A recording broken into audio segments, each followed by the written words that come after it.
모두 자리에 앉으십시오. 2026년 새해 첫 주일입니다. 2026년 12달 365일 주님과 동행하심으로 하나님의 축복을 충만하게 누리시고 세상에 흘러보내시는 보람 가득한 한 해가 되시기를 주님의 이름으로 축복합니다. 오늘은 새해 첫 주일인 만큼 제가 서울교구 성직자들과 교우들께 보내드린 신년 사목교서를 먼저 읽어드리고 공연 대추일에 관한 말씀을 나누도록 하겠습니다. 그렇다고 간지를 그냥 꺼내보시진 마시고요. 귀로 잘 경청하시면 좋겠습니다. 2026년 서울교구장 주교 신년 사목교서 하나님 나라를 살아가는 사랑의 공동체. 사랑하는 성직자 수도자 교우 여러분, 2026년 새해를 맞이하며 우리 서울교구 모든 공동체와 가정 위에 하나님의 은총과 평화가 충만하기를 기도합니다. 새해 첫걸음을 내딛는 이때 하나님께서 우리에게 다시 한번 소망의 길을 열어주시고 흔들리는 세상 속에서도 교회가 빛과 소금의 사명을 온전히 감당하게 하여 주시기를 간구합니다. 지난 한 해 우리는 사회적 갈등의 심화, 국제 정세의 불안, 생태계 파괴와 기후 위기, 그리고 여전히 회복되지 않은 삶의 현장 속에서 던져지는 많은 도전과 질문을 마주하였습니다. 이러한 시대적 어려운 가운데도 각자의 자리에서 신앙을 지키고 공동체를 돌보며 선교와 봉사의 사명을 감당해 오신 서울교구의 모든 성직자와 교우 여러분께 깊은 감사의 말씀을 드립니다. 여러분의 기도와 헌신은 교회를 지탱하는 가장 든든한 버팀목이었습니다. 이러한 시대 한가운데에서 우리는 다시 묻지 않을 수가 없습니다. 오늘 교회는 무엇으로 존재 이유를 증언하고 있는가? 성서는 교회를 그리스도의 몸이라고 증언합니다. 몸은 홀로 존재하지 않으며 각 지체가 서로 연결되고 머리의 뜻을 따라 움직일 때 생명을 유지합니다. 서울교구 역시 여러 지역교회와 선교기관이 하나의 몸을 이루어 머리이신 예수 그리스도의 뜻을 이 땅에서 이루어 가도록 부름받은 공동체입니다. 예수 그리스도의 뜻은 하나님의 나라가 이 땅에 임하는 것이었습니다. 때가 찼다. 하나님 나라가 가까이 왔다. 예수께서 선포하시고 가르치시고 경험케 하신 하나님의 나라는 추상적인 이상이 아니라 하나님의 사랑으로 공평과 정의가 행해질 때 이루어지는 평화를 말합니다. 교회는 하나님의 나라를 경험하고 누리며 이 세상에 일구어가는 그리스도의 몸입니다. 이러한 믿음 위에서 서울교구는 2026년 표어를 하나님 나라를 살아가는 사랑의 공동체로 정했습니다. 하나님께서는 이러한 공동체의 정체성을 새 계명으로 분명히 하셨습니다. 내가 너희를 사랑한 것처럼 너희도 서로 사랑하여라. 교회의 신뢰와 선교의 힘은 제도나 교회의 규모가 아니라 서로를 향한 사랑의 삶에서 나옵니다. 죄인을 환대하신 포용의 사랑, 제자들의 발을 씻기신 섬김의 사랑, 십자가에서 자신을 내어주신 희생의 사랑이 교회의 중심에 자리할 때 교회는 세상 속에서 그리스도의 제자 공동체로 드러나게 됩니다. 이 사랑을 가장 깊이 경험하고 새롭게 하는 자리가 바로 감사 성찬예입니다. 성찬예는 우리 교회의 중심이며 생명입니다. 정성껏 준비된 전례와 예배를 통해 우리는 다시금 하나님의 임재를 경험하고 하나님 나라의 은총을 실제로 누리게 됩니다. 그러므로 주교자 성당 교우 여러분 모두 하나님께 영적으로 참되게 예배드리는 2026년이 되시기를 주님의 이름으로 축원합니다. 또한 초대교회가 그러했듯 말씀과 삶을 나누는 소모임은 사랑의 공동체를 구체적으로 형성하는 중요한 통로입니다. 올해는 전래독서 소모임, 겨자씨 소모임 등 소모임들이 더욱 활성화되어서 우리 주교자 성당이 진실한 공동체로 성장해 나가기를 기원합니다. 아울러 기도는 예배와 공동체, 선교를 떠받치는 영적인 토대입니다. 매일 감사 성찬 예배와 성무 일가의 회복은 교회가 하나님의 나라의 공동체가 되게 하는 근본입니다. 사랑의 공동체는 교회 울타리 안에 머무르지 않고 고통받는 이웃과 피조 세계로 확장될 때 비로소 하나님 나라의 징표가 됩니다. 이는 성공회가 오랫동안 간직해온 선교 정신이며 오늘 우리에게 다시 요청되는 사명입니다. 사랑하는 서울교구 가족 여러분, 2026년 한 해 동안 여러분 모두가 예배 안에서 하나님의 사랑을 깊이 경험하고 소모임을 통해 서로 사랑하며 하나 되어 기도할 때 우리 교회는 하나님의 나라를 삶으로 증언하는 사랑의 공동체로 자라나게 될 것입니다. 하나님 나라를 살아가는 사랑의 공동체로 우리 모두를 부르시는 주님께서 서울교구의 모든 성직자와 수도자, 교우들을 은총으로 지켜주시고 이끌어 주시기를 성부와 성자와 성령의 이름으로 축복합니다. 이제 오늘 우리가 기념하는 공연 대축일에 관한 말씀을 나눕니다. 공연 대축일은 성탄일로부터 12일째 되는 날인 1월 6일, 그러니까 내일 모레죠. 그날이 축일인데 교회력에서는 매우 중요한 의미를 지닙니다.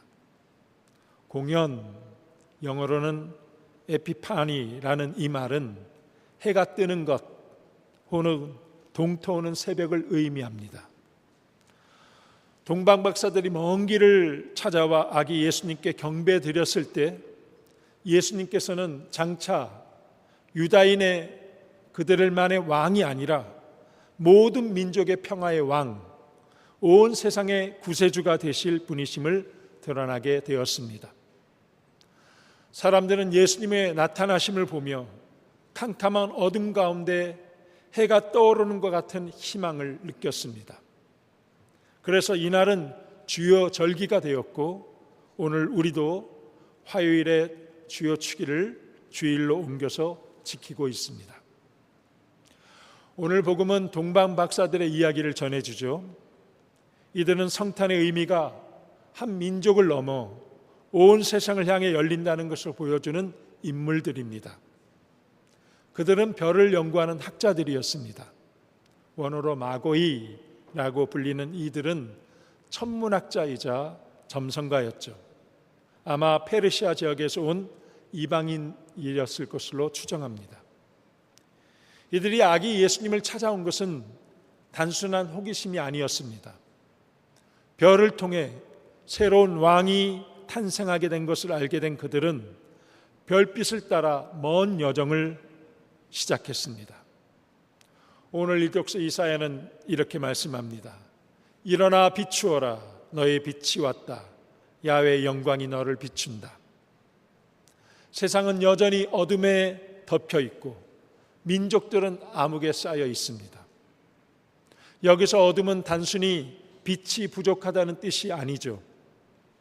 이는 하나님의 뜻을 모른 채 욕망과 두려움으로 살아가는 혼미함을 의미합니다. 그런데 하나님께서는 그 어둠 속에 빛을 켜십니다. 그 빛은 한 사람의 마음을 위로하는 정도를 넘어 민족들이 모여들고 새로운 질서가 시작되는 표징이 됩니다.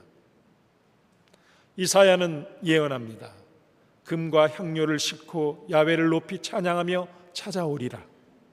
이 예언은 오늘 마태오복음의 동방박사의 이야기에서 놀랍도록 구체적으로 성취됩니다.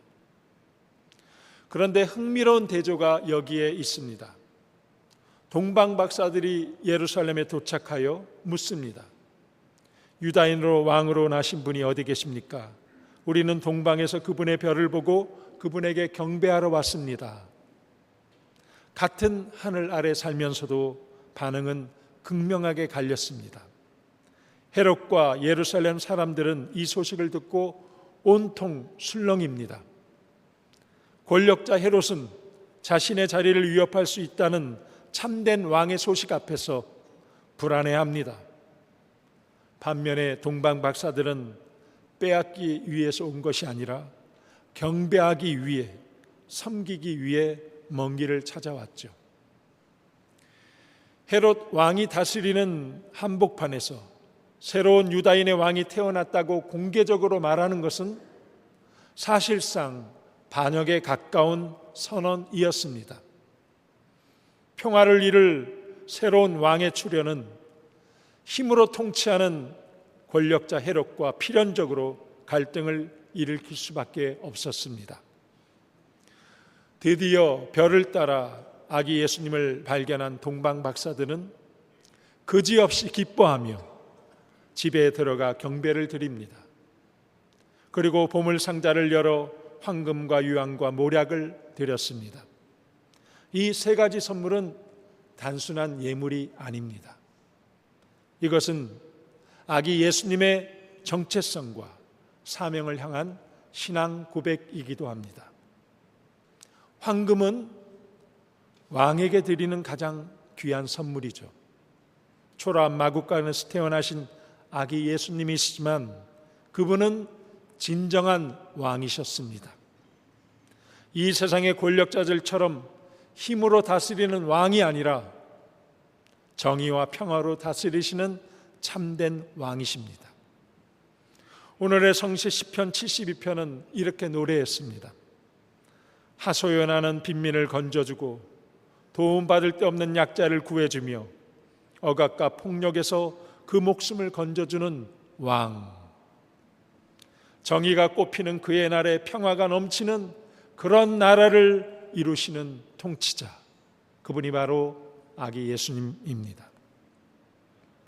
유향은 성전에서 제사장들이 하나님과 백성들을 화해시키는 제사 때 사용하는 것입니다. 예수님께서는 하나님과 인간을 최종적으로 화해시키는 대제사장으로 참된 중보자로 오셨습니다. 오늘 이독서 사도 바울로는 이것을 심오한 계획이라고 말했습니다. 이방인들도 복음을 듣고 그리스도 예수와 함께 살면서 유다인들과 함께 하나님의 축복을 받고 한 몸의 지초가 되어 하나님께서 약속하신 것을 함께 받는 사람들이 된다는 것입니다. 모략은 시체를 방부 처리할 때 사용하는 약품이죠. 이 선물은 예언적입니다. 왕으로 오신 예수님께서는 하나님과 인간을, 하늘과 땅을 하나 되게 하기 위하여 희생 제물로 십자가에서 죽으실 것이었습니다. 그 은총으로 우리는 구원받아 그리스도에게 속한 사람, 그리스도인이 되었습니다.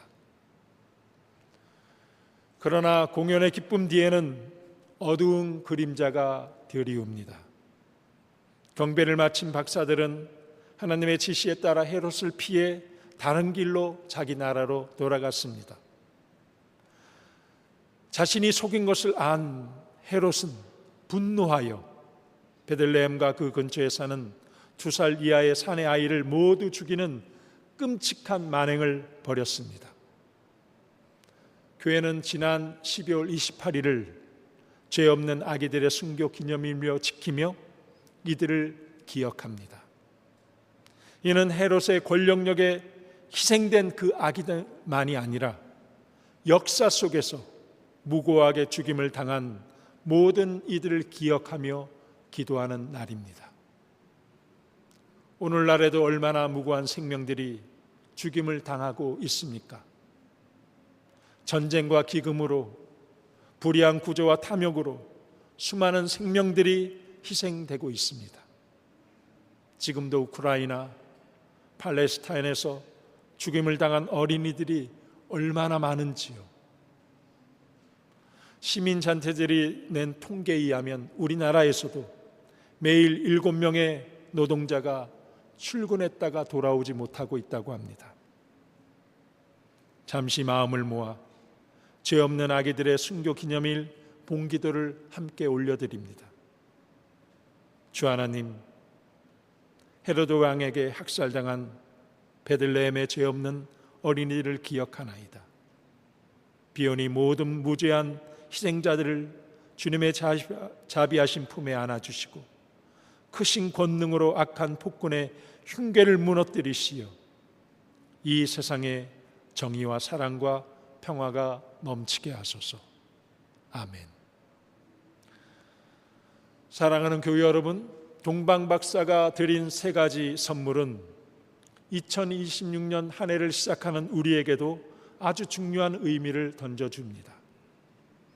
황금을 드린 것처럼 우리도 예수님만을 참된 우리 삶의 왕으로 섬기며 살아가야 합니다. 이 세상의 수많은 것들이 우리에게 왕노릇하려 합니다. 돈, 권력, 명예, 성공이 우리를 지배하려 합니다. 그러나 2026년 새해에도 오직 예수님만을 왕으로 모시고 왕이신 예수님 모신 하나님의 자녀로서 세상 속에서 당당하게 살아가는 하나님 나라 백성이 되시기를 바랍니다. 유황을 드린 것처럼 우리도 화해와 일치를 위해 헌신해야 합니다. 예수 그리스도를 통해서 하나님의 평화를 누리는 한 해가 되시기를 바랍니다.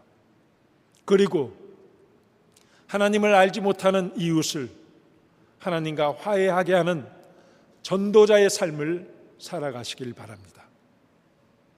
나아가 사람과 사람, 사람과 자연을 화해시키는 평화의 중재자로 살아가시기를 바랍니다. 모략을 드린 것처럼 우리 자신을 온전히 드려야 합니다. 나의 생명, 나의 모든 것이 다 하나님의 것입니다. 우리는 연중주일에 이렇게 봉헌 기도를 드리죠. 모든 것은 하나님께서 주신 것이기에 우리가 받은 것을 하나님께 바칩니다. 주여 이것으로 당신의 복음을 세상에 전파하게 하소서. 동방박사들은 별을 보고 길을 떠났습니다. 오늘 우리에게도 따라가야 할 별이 있습니다. 그 별은 정의와 평화, 사랑과 자비의 빛입니다. 그 빛을 따라 우리도 2026년 여정을 떠나야 합니다. 2026년 새해 첫 주일 우리는 하나님 나라를 살아가는 사랑의 공동체라는 교구표와 믿음의 100년, 희망의 미래로라는 교회 표 아래 왕이신 예수님만을 섬기며 화해와 일치를 위한 선교회, 여러분의 모든 것을 봉헌하며 헌신하시는 한 해가 되기를 바랍니다. 아울러 이 땅에서 더 이상 무고하게 죽임을 당하는 생명이 없도록 우리 교회가 기도하고 행동하는 한 해가 되기를 바랍니다. 그러면 2026년 한 해를 마감할 때 우리 모두는 동방박사들처럼 그지없이 기뻐하며 깊은 보람을 가득 누리고 우리 주님께 감사드리는 행복한 1년이 될 것입니다. 성부와 성자와 성령의 이름으로 말씀을 나누었습니다.